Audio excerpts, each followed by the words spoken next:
아무리 대단한 능력을 가지고 대단한 힘을 가지고 있다 하더라도 자기가 뜻한 바대로 다 이루며 살아갈 수 있는 것은 아닙니다.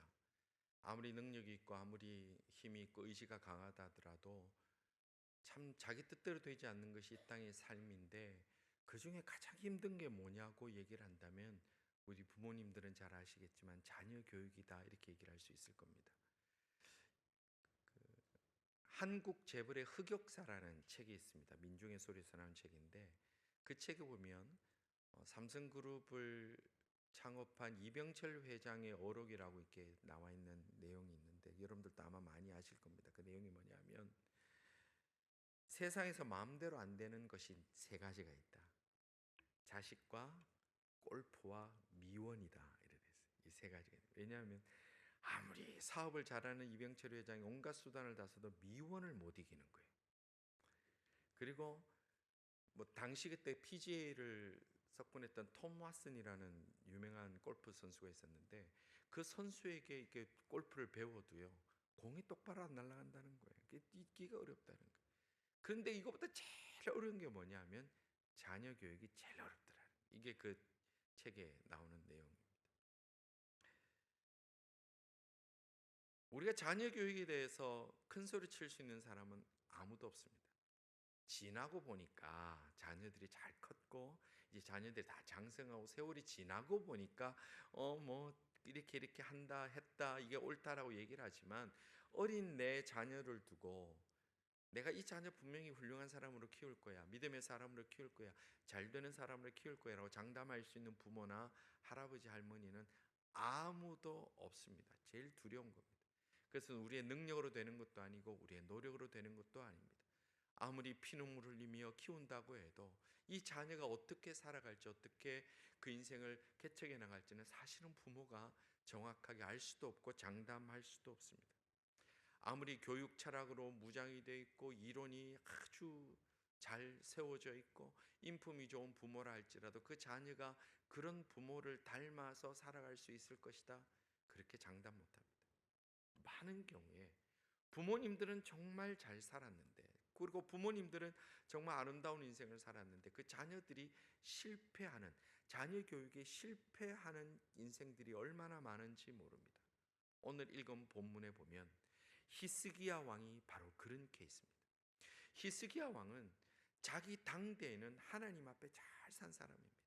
이스라엘의 왕들 중에 남유다의 왕인데, 이 남유다의 왕들 중에서도 하나님의 뜻을 잘 이루고 하나님의 기쁨을 누리고 또 하나님 앞에 특별한 은혜를 체험하면서 정말 신앙 가운데 살았던 왕이 바로 히스기야 왕입니다.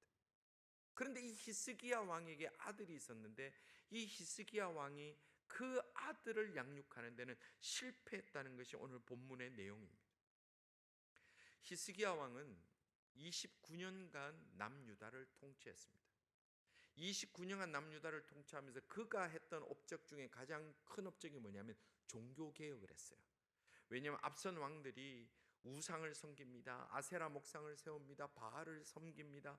우상을 섬기면서 백성들이 그냥 마음을 좋게 하기 위해서 하나님 마음을 아프게 했던 일들이 많습니다. 곳곳마다 산당들이 있어서 그곳에서 우상 앞에 예배드리는 그런 신당 같은 것들이 온 곳에 있었습니다. 그런데 이 히스기야 왕이 뭘 했느냐? 그것을 싹 없애버렸어요.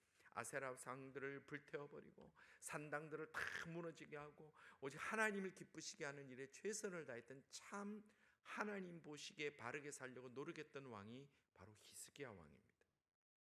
특별히 그는 어떤 은혜가 있었습니까? 열왕기하 20장에 보면 여러분들 잘 아시죠? 히스기야 왕이 죽을 병이 걸렸어요.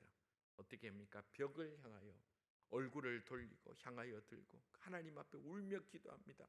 하나님 저 좀 고쳐주세요. 하나님 저 좀 살려주세요. 성경에 보니까 하나님께서 그 기도와 간구를 보시고 불쌍히 여겨 무려 15년이라는 세월을 더 살 수 있도록 생명까지 허락하여 주신, 히스기야 입장에서는 하나님의 놀라운 은혜를 체험했던 그런 사람이 바로 히스기야 왕입니다. 자, 그러면 이런 히스기야 왕이면 자녀 교육을 잘했을 것 같잖아요. 그런데 히스기야 가문의 비극과 남유다의 비극은 히스기야가 죽은 후에 시작이 됩니다. 히스기야가 죽은 후에 히스기야 아들 므낫세가 왕이 되었는데 몇 살에 되었느냐? 성경에 보니까 12살에 되었다라는 거예요. 12살에.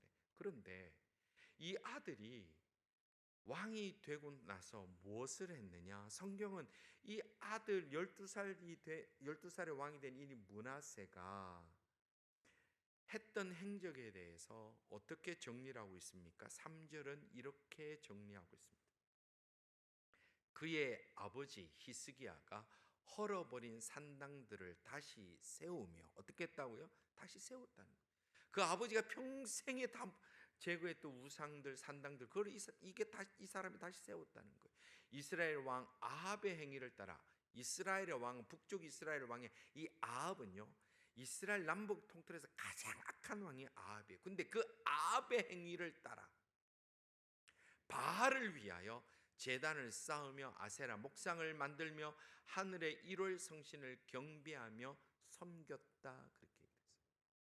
그러니까 아버지가 평생에 우상을 다 제거하고 산당을 제거하면서 하나님 보시기에 말씀으로 돌아가게 노력했던 것을 다시 그대로 물거품이 되도록 원상복귀해 버렸다는 거예요. 다 물거품이 되어 버렸다는 거예요. 그리고 나서 이 사람에 대한 악행이 9절까지 쭉 이어서 나와요. 우리 읽었던 그 본문이 그 내용이에요. 구체적으로 이렇게 악한 일, 저런 악한 일을 했다.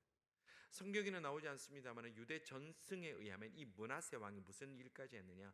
당대의 이스라엘 역사의 가장 위대한 선지자였다고 하는 이사야 선지자를 톱으로 잘라 죽였다는 게 있습니다. 톱으로 잘라 죽였다. 그냥 죽인 게 아니라 톱으로 잘라 죽였다. 이 증오가 포함되어 있는 이사야를 증오로 죽였다는 그런 유대 전승도 있습니다. 그러니까 이 므낫세가 이 남유다의 왕 중에 가장 악한 왕이 됐다. 가장 악한 왕. 여러분 왜 이렇게 됐을까요? 그 아버지는 히스기야입니다.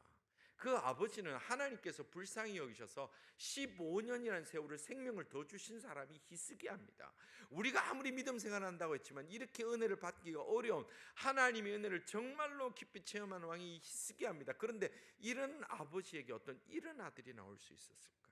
이렇게 악한 왕이 나올 수 있을까? 우리는 그 내용을 추정해 볼 수 있는 것들이 성경에 나옵니다. 므낫세가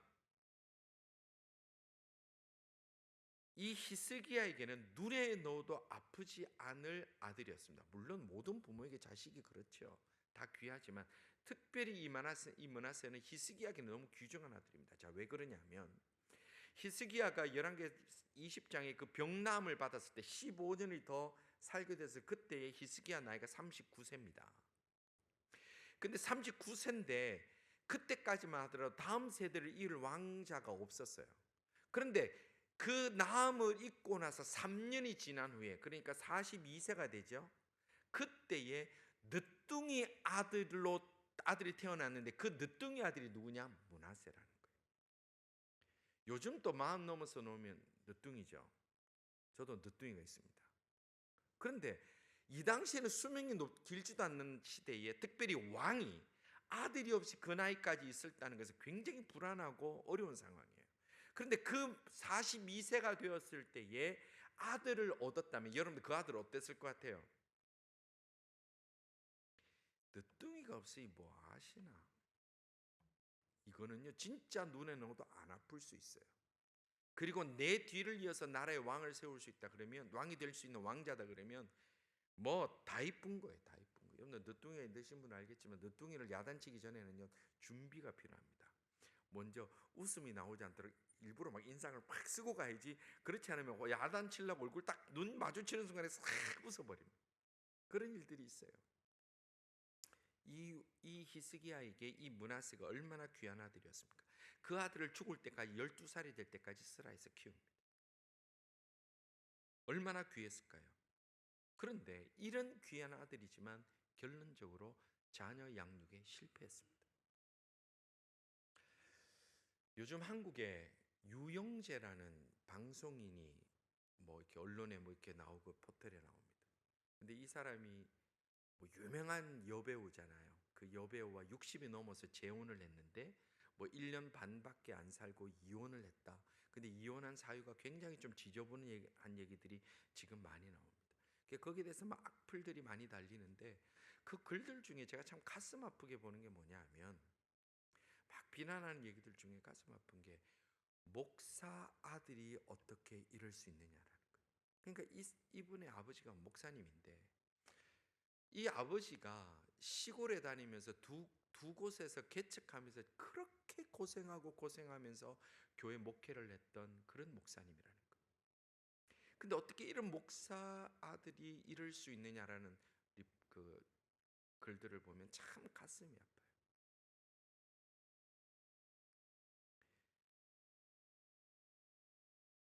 우리가 살아가면서 참 좋은 아버지 밑에서 자라나지만 참 부끄러운 삶을 사는 사람들을 우리는 많이 만날 수 있습니다. 남 얘기입니까? 그 바로 우리들의 모습이죠. 오늘 우리 부모님들이 보여주셨던 그런 믿음과 인품과 그 깊이만큼 우리가 그렇게 살아가고 있습니까? 그런 예외 없는 그런 범위 중에 하나가 저이고 우리들이 그럴 수 있다라는 겁니다. 아버지가 누구기 때문에, 아버지가 히스기야기 때문에, 아버지가 목사기 때문에, 아버지가 신학자기 때문에 그 아들은 자연스럽게 훌륭하게 자랄 수 있다, 그런 것은 없습니다. 내 부모가 목사기 때문에, 장로님이기 때문에, 권사님이기 때문에, 교회에 뭘 했기 때문에, 어떻게 헌신했기 때문에 내 자녀는 무조건 믿음으로 훌륭하게 자란다, 그런 법칙은 성경에 없습니다. 히스기야 같은 훌륭한 아버지 밑에서도 므낫세 같은 아들이 생겨났는데 그 구체적인 이유에 대해서 성경에 언급하지는 않지만 분명한 것은 히스기야는 당대에는 하나님과 깊은 교제를 나누면서 은혜의 삶을 산 것은 틀림이 없습니다. 15년의 생명도 연장받습니다. 하나님 앞에 참 큰 은혜 받았습니다. 그러나 분명한 것은 자녀 교육은 실패했다라는 겁니다. 성도 여러분, 오늘 우리가 내가 믿음 생활 잘하면 자연스럽게 자녀들이 믿음 생활 잘한다고 생각하면 큰 오산입니다. 우리의 구원은 집안 구원이 아니고 우리의 구원은 교회 공동체 구원이 아니라 우리의 구원은 하나님과 나의 문제고 그 십자가는 누구의 십자가로 인하여 내가 붙들고 함께 가는 것이 아니라 예수 그리스도의 피 흘린 그 십자가가 나의 죄를 위한 그 십자가 보혈이라는 나의 고백이 없으면 나는 하나님과 아무 상관이 없는 사람이 된다는 겁니다. 예전엔 그런 얘기를 합니다. 아내분들은 교회 열심히 나오는데 남자분들이 안 나오면 아우 우리 남편분도 우리 김부 선생님도 교회 나오셔서 함께 천국 가셔야죠. 그랬더니 아이고 우리 집 사람이 열심히 믿기 때문에 천국 갈 때 내가 그 치마 끄레기 탁 붙들면 저도 충분히 갑니다. 그래. 그래서 우리 와이프가 교회 가는 거 절대 제가 안 말리고 있습니다. 여러분들 그 치마 붙들고 있는다고 천국 가는 거 아닙니다. 내 아버지가 뭐가 해도 천국 가는 거 아닙니다. 내 아내가 어떤 신앙생활해도 내가 천국 가는 게 아닙니다. 내 남편이 뭘 해도 내가 천국 가는 게 아니라 하나님과 나의 문제가 바로 세워지지 않으면 예수 그리스도의 그 십자가가 나의 그 죄로 인한 그 보혈이라는 확고한 믿음과 눈물의 회개가 없으면 우리는 그대로 지옥 가는 겁니다.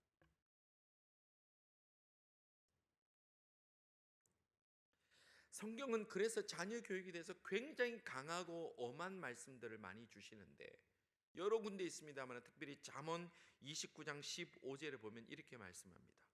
채찍과 꾸지람이 지혜를 주거늘 임의로 행하게 버려둔 자식은 어미를 욕되게 하느니라. 채찍과 꾸지람이 지혜를 주거늘 임의로 행하게 버려둔 자식은 어미를 욕되게 하느니라. 자, 므낫세가 죄를 지었습니다. 누가 욕됩니까? 아버지가 욕되는 거예요. 부모 얼굴에 목칠하는 거예요. 이 귀한 자식, 늦둥이 자식, 다음 대를 이을 그 자녀가 얼마나 귀했겠어요. 그런데 그 자녀가 자기가 임의로 행하는 대로 버려두었기 때문에 그가 믿음을 가지지 못하고 그가 어릴 때부터 다른 사람들의 조언을 받으면서 똑같이 죄의 길로 가고 더 악하게 그 길을 갔다면 그것은 결과적으로 부모가 스스로 욕되게 스스로가 그 길을 걸어간 거라는 것입니다. 그렇다고 해서 말씀대로 채찍과 꾸지람이라고 해서 내가 너를 사랑하노라 주의 말씀으로 내가 너를 양육하노라 하면서 막 집에 막 채찍 있고 막 매를 휘둘면 그거는 지금 그렇게 하면 안 되지요. 제가 어떤 유대인 엄마분인데 그 아들이 하나 있었는데 뭐 이렇게 아들이 말 안 듣는 일 뭐 얘기를 하다 오래전 얘기예요.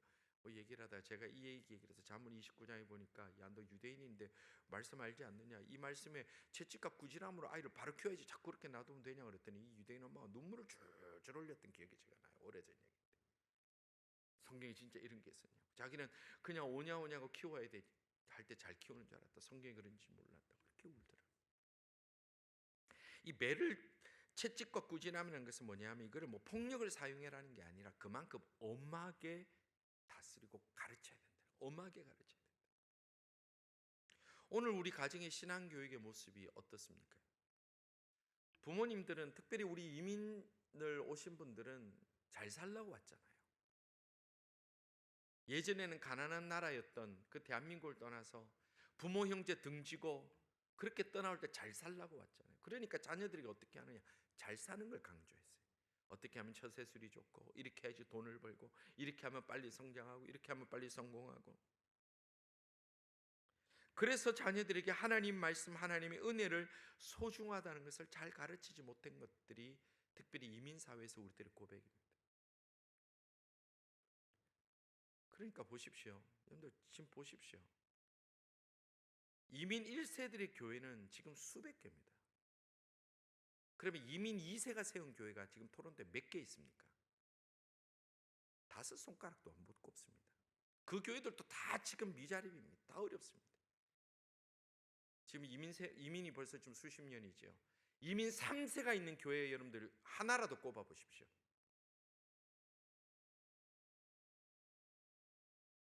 이건 현실입니다. 두려움입니다. 우리 이민 1세대들은 정말 수고하셨습니다. 믿음 열심히 하셨습니다. 힘써 헌금하시고 힘써 교회를 세웠고 힘써 교회를 건축하고 그렇게 살아왔습니다. 그런데 우리 그 다음 세대는요. 지금 어디가 있습니까? 공부 안 하면 야단을 칩니다. 제대로 안 살면 막 울고불고 막 매달리면서 자녀들에게 화를 냅니다. 그런데 기도 안 하면 예배 안 드리면 종교는 자유니까 아유 내가 이것까지 네 마음 상하게 할 수는 없으니까 라고 그대로 둔다면 그것은 자녀의 영혼을 죽이는 겁니다. 영적 살인입니다. 그리고 부모 스스로 욕된 길을 걸어가는 것입니다. 이것은 틀림없습니다. 물론 누구나 장담 못합니다. 배 목사 당신은 그를 장담할 수 있느냐? 저도 장담 못합니다.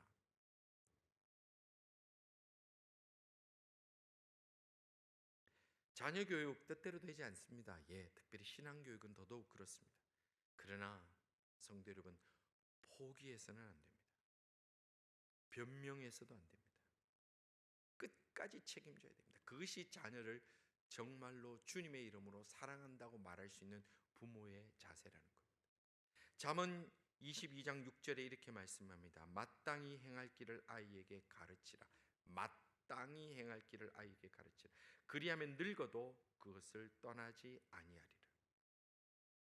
우리 YCM 학생들 중에 한국에서 신앙생활 하다가 여기 유학 오고 교환학생 오고 뭐 워킹 할리데이 이렇게 와서 교회를 찾아온 아이들이 우리 친구들이 많이 있습니다. 어릴 때부터 예배 생활을 배운 아이들은 이곳에 와도 무슨 일이 있어도 예배를 지킵니다. 그런데 그것이 내가 뼛속 깊이 그게 결단되지 않으면 나왔다가 안 났다가 뭐 신앙생활 하는지 안 하는지 취미생활인지 신앙생활인지 헷갈리는 것도 많이 볼 수 있습니다. 자녀들이 어떻게 자랄 것인가 그 결과는 우리가 모릅니다. 그러나 그 과정은 우리가 알 수가 있습니다. 결과는 우리가 알 수 없죠. 그러나 그 과정은 우리가 정확하게 알 수 있습니다. 성도 여러분 믿음으로 포기하지 않고 끝까지 부모 된 사명, 할아버지 할머니 된 사명을 끝까지 지키고 나가는 하나님의 사람들 다 될 수 있기를 주님의 이름으로 축원합니다. 안 되는 변명 많지요. 이거 교회가 똑바로 못 가르쳤어. 아이고 사는 게 힘들었어. 우리 부부가 어땠어? 이거는 와이프가 자녀 교육 똑바로 못해서 남편이 본을 못 보이서 얘기할라 치면 많습니다. 변명할라 치면 뭐 충분히 있죠. 그러나 하나님 앞에서 그 변명이 되겠습니까? 성경에 보면 자녀 교육을 못한 믿음의 사람이 또 나옵니다. 엘리 선지자입니다. 엘리 선지자는 사무엘에게 신앙교육했던 사람입니다. 한나가 자기 아들을 젖을 떼면서 바로 갖다 바치며 전적으로 영적 양육을 의뢰했던 사람이 엘리 제사장입니다. 근데 사무엘상 2장에 보면 엘리 제사장의 두 아들 홈리와 비느하스가 나오는데, 이 홈리와 비느하스는 제사장의 아들인데 정말로 추악한 짓이라고 다 하고 살았습니다. 그 왜 그랬을까요? 성전에 살면서 하나님을 예배하고 온 이스라엘이 존경받는 그 엘리 제사장이지만 그 아들 홈리와 비느하스가 왜 그렇게 악하게 살고 더럽게 살았을까요? 성경은 그 이유를 얘기를 하고 있습니다. 사무엘상 2장 29절에 보니까 이렇게 말씀합니다. 너희는 어찌하여 내가 내 처소에서 명령한 내 제물과 예물을 밟으며 내 아들들을 나보다 더 중히 여겨 내 백성 이스라엘이 드리는 가장 좋은 것으로 너희들을 살찌게 하느냐, 이렇게 말씀합니다. 원인이 뭐예요? 하나님보다 자녀를 더 소중하게 여기기 때문에 그렇습니다. 하나님보다 자녀들이 더 소중하면 하나님은 그 자녀에게 은혜 주시지 않으십니다. 하나님보다 더 소중한 것은 성경은 모두 우상이라 그렇게 얘기를 했습니다. 우상은 바알, 아세라만 우상이 아니라 내가 하나님보다 더 중요하게 여기는 모든 것이 우상이에요. 하나님보다 돈이 더 중요합니까? 돈은 우상입니다. 하나님보다 어떤 사람 만나는 것이 더 중요합니까? 그 사람이 우상입니다. 하나님보다 내 취미가 더 중요합니까? 그 취미가 우상입니다. 하나님보다 내가 더 마음이 가는 것 있습니까? 게임이든 무엇이든 그것이 우상입니다. 예배드리는데 방해되는 것이 있습니까? 그것이 TV든 무슨 채팅이든 요즘 SNS든 그것이 다 우상이요, 그것이 바알이요, 그게 아세라입니다. 그것을 이기지 못하면 우리는 하나님 앞에 버림받게 된다. 성도 여러분, 특별히 우리 젊은 청년들 여러분, 그 어떤 것도 하나님보다 더 소중한 것이 없기를, 그런 믿음의 자리까지 이르기를 주님의 이름으로 축원합니다. 그러면 하나님이 책임져 주실 줄 믿으시길 바랍니다. 하나님 앞에 그런 얘기할 수 있어요. 하나님, 나 지금 되게 급한 건데요, 나 지금 내려놓고 지금 예배 드리러 갑니다. 하나님, 나 지금 이거 언제까지 해야 되는데 지금 이거 예배 드리고 와서 하겠습니다. 하나님, 저 좀 책임져 주실 거죠? 저 좀 지켜 주실 거죠? 그런 믿음의 간증과 체험이 있으면 그 다음부터 겁나는 게 없어지는 거예요. 체험이 없고 은혜의 경험이 없으니까 늘 그 선택의 자리에서 하나님이 아니라 다른 것을 선택했기 때문에 하나님의 은혜와 역사를 체험하고 경험할 기회 자체를 내가 만들지 않은 거예요. 한번 해보십시오. 아무리 중요한 것이 있어도 하나님, 내가 주님을 선택하고 가겠습니다, 예배를 선택하겠습니다, 기도를 선택하겠습니다라고 할 때 하나님이 어떻게 하시는지 체험하게 되면 그 다음부터는 겁나는 게 없어지는 거예요. 그게 신앙의 믿음의 업그레이드라는 거예요.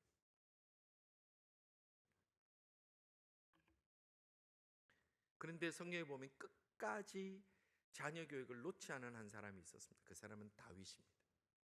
다윗은 임종 직전까지 아들 솔로몬을 붙들고 믿음대로 살려고 살도록 그렇게 권면합니다.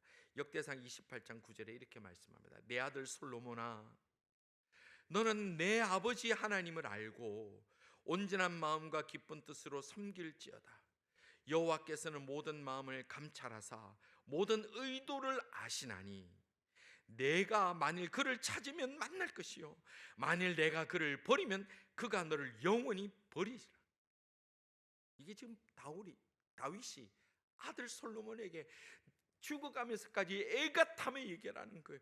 네가 하나님은 너의 마음을 감찰하셔서 행동이 아니라 의도 자체부터 이미 알고 계시고, 네가 하나님을 찾으면 하나님 만나 주시지만 네가 하나님을 떠나면 하나님도 너 떠날 거야. 그것이 하나님의 품성이야, 하나님의 마음이야 라고 애절하게 그 아들 솔로몬이 하나님을 떠나지 않게 살기를 간절히 소망했던 것이 다윗의 바람이었습니다. 여러분들, 이런 고백을 우리 자녀들 앞에 할 수 있어야 됩니다. 다음 주 이제 마더스데이가 되고 또 식사도 하고 모일 때에 축복하고 격려하는 것도 중요하지만 이 다윗의 고백을 우리가 한번 함께 고백할 수 있었으면 좋겠습니다. 내 아들아, 내 딸들아, 나는 내 아버지가 내 어머니가 하나님을 알고 온전한 마음과 기쁜 뜻으로 섬겼던 것처럼 너희들도 그래 섬기기를 바란다. 여호와께서 너의 모든 마음을 다 보고 계시고 어떤 의도도 다 알고 계시기 때문에 너희가 만일 하나님을 찾으면 하나님 반드시 만나 주신다. 만일 네가 하나님을 떠나면 하나님도 영원히 너를 버리게 된다. 꼭 기억해라. 꼭 기억하는 우리 모든 성도들 다 되기를 주님의 이름으로 축원합니다. 종교는 자유입니까? 우리는 천국 갈지라도 천국에서 그 자녀 못 만납니다. 자녀들의 신앙교육은 저절로 되는 거 아닙니다. 가만히 있는다고 되는 거 아닙니다. 아버지가 목사가 되면 자녀는 무조건 믿음이 최소한 안수 집사급은 오른다, 그런 거 없습니다. 저희 동기들 중에도, 저희들 친구들 중에도 목사님 아들들인데 교회 안 나오는 친구들 많습니다. 교회에서 싸우는 거 보면서 지긋지긋하다고 교회 안 나가고, 목사하면서 사는 게 너무 힘들다고 지긋지긋해서 교회 안 다닌다는 친구들 많이 있습니다. 자연스럽게 되는 거 아니에요. 정말 자녀를 사랑한다면 말씀으로 교훈하고 가르치는 그런 가정이 되어서 지나고 나서 하나님 감사합니다, 결과들이 다 드러난 이후에 하나님 고맙습니다라고 고백할 수 있는 믿음의 부모들, 믿음의 가정들 다 될 수 있기를 주님의 이름으로 축원합니다. 이것이 얼마나 중요한지. 성도 여러분,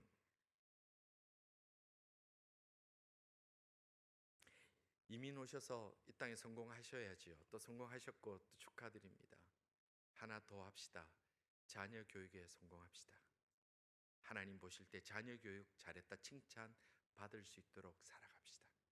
내 아들, 딸뿐만 아니라 내 손주들 앞에서 하나님이 이런 분이라고 소개함으로 그 아이들이 인생이 무너졌을 때 붙들고 울 수 있는 하나님을 잘 알고 배우게 할 수 있고, 관계가 무너졌을 때 하나님이 개입하셔서 역사해 주시는 그 은혜를 체험할 수 있는 우리의 자녀들이 다 되게 하여서 이민 땅 살아가지만 천국에서 다 같이 만날 수 있는 그런 믿음의 사람으로 우리가 이 땅에서 자녀 교육에도 성공하는 성공자로 살아갈 수 있기를 주님의 이름으로 축원합니다.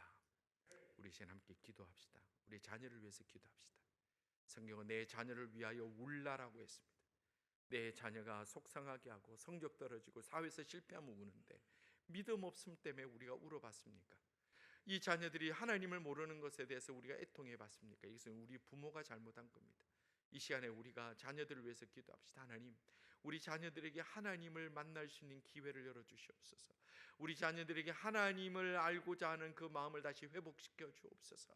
우리 자녀들이 삶의 어린 가운데 하나님을 붙들고 다시 한번 일어날 수 있는 믿음의 명문 가문을 세울 수 있는 저희 가정이 될 수 있도록 은혜 주옵소서. 저희들이 자녀 교육에도 승리할 수 있도록 도와주옵소서.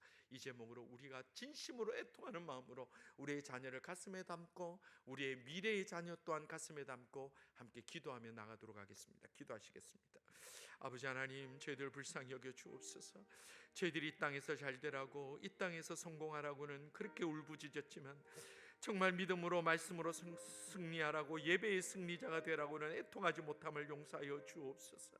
아버지 하나님, 우리 어린 생명들, 어린 자녀들, 우리의 자녀들, 우리의 손주들 하나님 불쌍히 여겨주셔서 이 땅에서 그저 그렇게 살다가 지옥 가지 않게 하여 주시고, 하나님 말씀 잘 붙들고 살다가 천국에서 다시 만나면 믿음으로 다시 하나 될 수 있는 온 자녀들 될 수 있도록 하나님 은혜 베풀어 주시며 주님 간섭하여 주시옵소서. 아버지 하나님, 세상의 우상, 성공의 우상, 물질의 우상, 이 땅의 쾌락의 우상에 사로잡히지 아니하고 하나님을 사랑함으로 온 가정이 하나 되며 무엇이 잘못되었는지 깊이 깨달아서 잘못된 것을 다시 어그러진 것을 고치며 하나님을 두려워함으로 하나님의 개입하심의 역사, 하나님께서 함께 하심의 역사를 깊이 체험하여 그 어두운 길에서 돌이킬 수 있는 저희들의 가정들 다 되도록 하나님 은혜 베풀어 주옵소서. 불쌍히 여겨 주옵소서. 세상에 장담할 것이 없지만 주여, 저희들이 노력하며 애쓰며 힘쓰는 일을 게을리하지 않도록 믿음의 큰 도전들을 주시며 믿음의 큰 확신들을 주시며 천국의 확신을 주시며 하나님 말씀의 은혜의 확신을 주셔서 저희들의 가정이 달라지며 저희들의 자녀 교육이 달라지며 저희들의 인생관이 달라지며 그리하여 자녀들의 세계관이 달라지고 신앙관이 달라지고 하나님께로 돌아오는 귀한 은혜의 역사를 주님 도하여 주시옵소서. 아버지 하나님 믿음의 실패를 뼈아프게 여길 수 있는 저희들 다 되기를 원합니다. 아버지 하나님, 지금이라도 주여 역사하여 주셔서 돌이켜 주시며 새롭게 하여 주시며 저희들이 원망과 불평이 아니라 눈물과 기도와 애쓴 노력을 통하여 하나님께 몸부림치며 나가는 저희들 다 되게 하시고 그로 인하여 하나님의 역사를 주여 체험할 수 있는 저희들의 가정과 인생이 되도록 하나님 또한 도와주옵소서. 주님 함께 하여 주옵소서. 거룩하신 하나님, 감사합니다. 저희들의 부모의 그 기도와 눈물을 통해서 믿음의 생활을 잘 할 수 있게 해주시고, 또 저희 자녀들에게 영적인 세계를 열어주기 위하여 눈물을 주시며 애통함을 주심을 또한 감사합니다. 아무리 몸부림쳐도 아무리 공부해도 주의 은혜가 없으면 그들의 영혼을 저희들이 어찌할 수 없는 것임을 저희들이 고백하오니, 오 주님, 주님 역사하여 주셔서 이 땅에 그 우상의 눈이 멀어 하나님의 영광 가리는 자녀들 되지 않게 하여 주시며, 지금 행여나 주님을 떠나 있으면 속히 돌아오게 하시고, 하나님 그 자녀의 자녀까지도 기억하여 주셔서 이민 땅에서 무엇보다도 믿음으로 성공하며 신앙으로 성공하는 믿음의 명문 가문을 세워나갈 수 있는 복도 저희들에게 더하여 주시기를 간절히 원하고 원합니다. 아버지 하나님, 우리의 젊은이들도 기억하셔서 믿음으로 바로 서는 것이 하나님을 사랑하는 첫걸음인 줄 바로 깨닫고 예배의 생명을 걸고 주일 성수의 목숨을 걸 만한 하나님의 사람으로 살아가므로 하나님이 영원히 그들을 떠나지 아니하고 아골골짝 빈들에도 주님이 역사하여 주셔서 그 아골골짝이 꽃밭이 되고 빈들이 풍성한 논밭이 되는 역사를 우리 젊은이들에게도 허락하여 주시고 체험하게 하여 주시며 확신하게 하여 주시옵소서. 아버지 하나님, 저희 교회를 기억하여 주셔서 미래가 있고 꿈이 있고 소망이 있는 교회로 저희 자녀들이 잘 자라나며 젊은 영혼들이 날마다 풍성해지며 믿음의 근결단 있는 아름다운 교회, 하나님이 눈동자같이 여기시는 귀한 주의 믿음의 공동체가 될 수 있도록 주여 큰 은혜 베풀어 주옵소서. 영광 올려드립니다. 불쌍히 여기소서. 예수님 이름으로 기도드리옵나이다. 아멘.